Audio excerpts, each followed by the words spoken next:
Welcome, in front of me is HP ZBook Firefly 14, and in this video I will show you where to find the MAC address of this laptop.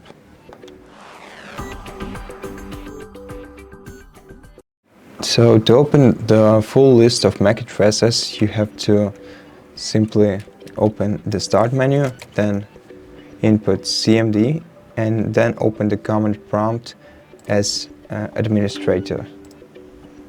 Click yes, and right here input ipconfig /all, and on this list you'll see each of your device's network adapter, and the physical address is basically a MAC address of each network adapter.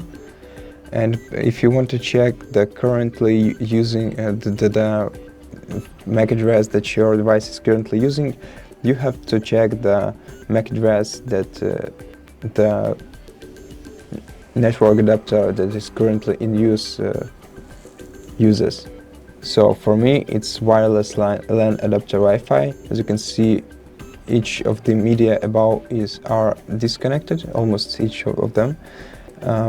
But this one works perfectly. So this is the MAC address that I'm currently using, and this is the MAC address which is basically almost the same as the previous one, and I use this one for Bluetooth connections. And so that's how you look at MAC addresses on your ZBook Firefly 14. Thank you for watching this video. If you liked it, consider subscribing to our channel, leave us a like and a comment below, and I'll see you in the next one.